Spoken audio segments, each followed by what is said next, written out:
देखिए, हमारे भारतीय जनता पार्टी के नेता डॉक्टर नितेश सिंह जी को भारतीय जनता पार्टी ने मुंबई महानगर पालिका में मनोनीत नगर सेवक जो है नियुक्त किया है। इस अवसर पर आज जो है पूर्वांचल सेवा युवा संघ ने आज यहाँ पर इनके सत्कार का कार्यक्रम आयोजित किया है। और जिस प्रकार से डॉक्टर नितेश सिंह जी जनता के मुद्दों से हमेशा जुड़े रहते हैं, जनता के बीच में रह करके उनके सुख दुख में सहभागी होते हैं, और निश्चित रूप से वह जब मुंबई महानगर पालिका में गए हैं तो जनता के मुद्दों को उठाएंगे और उनका समाधान करने का कार्य करेंगे। मुंबई भारतीय जनता पार्टी को भी लाभ मिलेगा और आम जनता को भी लाभ मिलेगा।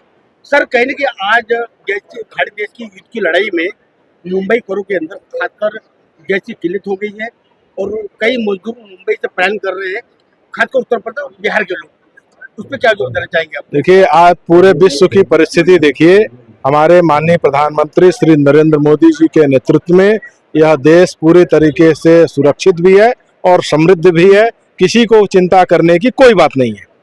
सभी पक्षों में से सिर्फ और सिर्फ भारतीय जनता पार्टी ऐसी पक्ष रही इस नगर पालिका चुनाव के बाद स्वीकृत नगर सेवक को जब चुनना हुआ तो मुंबई भाजपा ने मुझे चुन के एक उत्तर भारतीयों के बीच में ऐसा संदेश देने का प्रयास किया कि पूरे देश में सिर्फ और सिर्फ भारतीय जनता पार्टी ऐसी पक्ष है जो उत्तर भारतीयों के मान सम्मान और उनकी लड़ाई में हर जगह कंधे से कंधा मिला के खड़ा रहने के लिए तैयार है और ज़्यादा से ज़्यादा नेतृत्व उत्तर भारतीयों को देने के लिए तैयार है।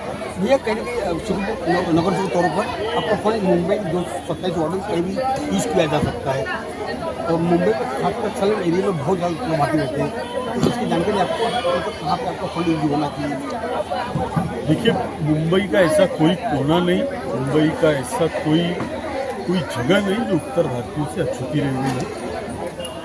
हर मुंबई के आप चर्चगेट से लेके विहार तलक, चर्चगेट से लेके दलसर तलक और यहाँ CST से लेके लुलू तलक किसी भी भाग में आप चले जाएंगे, कहीं पे भी आपको उत्तर भारतीय मिल ही जाएंगे। उत्तर भारतीयों की संख्या 50 लाख के आसपास मुंबई में है, तो जहाँ पे भी उत्तर भारतीयों का मुझे आदेश आएगा, ये निर्देश आएगा, वहाँ पे जाके उनका काम करने का मूलभूत सुविधा उनको उपलब्ध करा के देने का काम मैं करूँ। भैया, एक सवाल रहेगा, जिस तरीके से अल्पसंख्यक मोर्चा के हाजी अरफात जी ने एक बयान दिया था अभी कुर्ला एल विभाग को लेकर, अवैध होटलें सबसे ज्यादा है यहाँ पर, क्या लगता है आपके पद पर जब से आप संभाले, अब इस पूरे मामले को लेकर जो अवैध निर्माण पर बने अवैध होटलों पर आपकी भूमिका क्या होगी? तो सबसे पहले तो आपकी जानकारी में आपके संज्ञान में लाना चाहूँगा ये विषय कि इस विषय को सबसे पहले आदरणीय राजन सिंह जी ने विधान परिषद में इस विषय को उठाया था। इसका कारण ये है, पूरे के पूरे LBS मार्ग से लेके चांदीवली तलक ये जो इलीगल होटलें बनी हुई हैं, इसके पीछे इलीगल माफियाओं का हाथ है और वो उस वजह से अगर आप देखेंगे तो LBS का रास्ता हो चाहे कोई भी रास्ता हो, रास्ते पे गाड़ियाँ डबल पार्किंग, लोगों को चलने में दिक्कत असुविधा, लोगों को बहुत परेशानी हो रही है इस इलीगल होटलों की वजह से। उन सब इलीगल होटल बंद कराने का काम मुंबई भाजपा करेगी। महानगर पालिका में भाजपा पक्ष का ये रोल ही होगा कि जितने भी अवैध होटल, जितने भी अवैध, देखिए ऐसा जल्द से जल्द ये कार्रवाई करने का काम किया जाएगा। 100 के ऊपर होटल को चिन्हित किया गया है। 100 के ऊपर आप स्पेसिफिक हो रहे हैं कि 108 होटल को चिन्हित किया गया है और उसके पीछे रेगुलर प्रोसेस में लगे हुए हैं मुंबई महानगर पालिका के अधिकारी कि उसको कुछ ऐसे होटल हैं जिन्होंने जाके कुछ मिसगाइड करके कोर्ट से स्टे लेके आ गए हैं, तो उसको वेकेट करके उसको डेमोलिशन करने का काम। सर, इस पर अधिकारियों पर SIT जांच होनी चाहिए, ED की जांच होनी चाहिए, मगर वो कभी कार्रवाई नहीं होती है, फिर एक नया निर्माण हो जाता है। नहीं, उसके ऊपर जांच के लिए भी हमने मांग रखी हुई है। जैसे आपने कहा उस हिसाब से ही हमने जांच के लिए मांग रखी हुई है। जल्द ही हमको उसका रिप्लाई आ जाए। 2014 से लेकर 2026 तक रनिंग 8,000 के लगभग नोटिस निकल चुकी है, मगर कार्रवाई जीरो।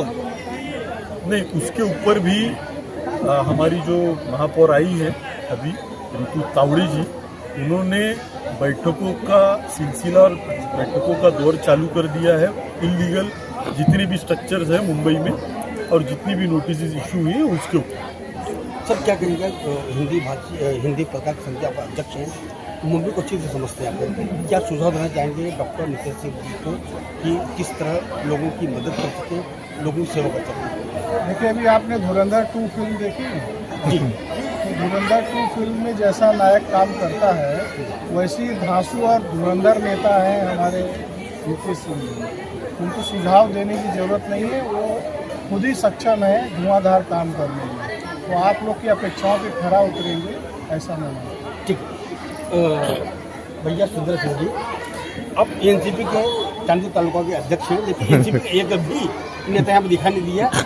कहीं के भारतीय जनता पार्टी सभी लोग यहाँ दिखाई दिया। मैं जानना चाहता हूँ भारतीय जनता पार्टी जाहिर प्रवेश कब आपका हो रहा है? प्रवेश कर रहे हैं। यही है। पहली बात, आपने बहुत अच्छा सवाल किया। नितेश भैया ने कभी भी जो राजनीति हो या सामाजिक स्तर हो, उन्होंने कभी भी पक्ष और पार्टी देख के नहीं किया। भैया का हमेशा से मेरा संबंध कई वर्षों से रहा है। भैया ने कभी भी राष्ट्रवादी समझ के काम नहीं किया। उन्होंने उत्तर भारतीय छोटा भाई समझकर जो प्रेम दिया, इसी के लिए उनके प्रेम के नाते नहीं, बल्कि पूरे जो यहाँ उत्तर भारतीय इकट्ठा हुए हैं, यहाँ पे हर पक्ष के, हर जाति और समाज के लोग हैं, लेकिन उत्तर भारतीय को भारतीय जनता पार्टी ने जो सम्मान दिया, उसके लिए हम बहुत खुशी है। चाहे राष्ट्रवादी कांग्रेस पार्टी की तरफ से मैं एक उत्तर भारतीय होने के बाद मुझे गर्व हो रहा है कि नितेश भैया को भारतीय जनता पार्टी ने, आदरणीय देवेंद्र जी ने उनको चुना। इसके लिए मैं उनका मनपूर्वक आभार प्रकट करता हूँ। भैया एक सवाल रहेगा, जिस तरीके से अभी आपने कहा उत्तर भारतीय सम्मान को लेकर, जब जब महाराष्ट्र में उत्तर भारतीयों पर मन से जब अपना लात और घूसा बरसाती है, और अक्सर चांदेवाली विधानसभा में देखा जाता है कि स्थानिक विधायक उत्तर भारतीय सम्मेलन, उत्तर भारतीय सम्मान, कई ऐसे प्रोग्रामों को करती है, मगर कभी भी उत्तर भारतीयों के सम्मान में जिस तरीके से मन से लाठी बरसाती है, कभी इनके बयानों पर नहीं आते। देखिए, पहली बात, हम जो है वो कानून को मानने वाले लोग हैं। हम लोग उत्तर भारत से मतलब इसी तरीके से उत्तर भारतीय मार खाते रहे? नहीं, जब वक्त आएगा तो उसका भी जवाब हमारे आदरणीय जो मुख्यमंत्री हैं, उप मुख्यमंत्री सुनेत्रा ताई पवार जी, हमारे एकनाथ शिंदे साहब हैं, उसका भी जवाब हम कानूनी लाठी से देंगे। मतलब आप मानते हैं कि उत्तर भारतीय खाली वोट बैंक है? नहीं, ऐसा मुझे नहीं लग रहा है। आपके बयानों से तो यही लग रहा है। नहीं सुखबंत जी, आपका जो बोलना है वो यह दर्शाता है कि आपको कहीं ना कहीं सरकार के प्रति जो है वो कुछ आपका रवैया जो है तल्ख दिख रहा है मुझे भैया। आपकी जो भैया है, नहीं भैया, कहीं ना कहीं जब कई बार ऐसे मामले हुए हैं जो कि महाराष्ट्र के मुख्यमंत्री देवेंद्र फडणवीस जी को कई उत्तर भारतीय संघ ने पत्र भी लिखा कि मनसे पर कार्रवाई की जाए, मनसे गुंडागर्दी कर रही है, मगर फिर भी महाराष्ट्र के मुख्यमंत्री खामोश नजर आए। देखिए, आदरणीय देवेंद्र जी जो देवा भाव है, वो कानून कोई भी हाथ में लेगा उसको छोड़ेंगे नहीं। लाठी से या काठी से जो भी होगा वो कलम से जवाब दे देंगे। लगभग देखने को मिलेगा 100%। जरूर।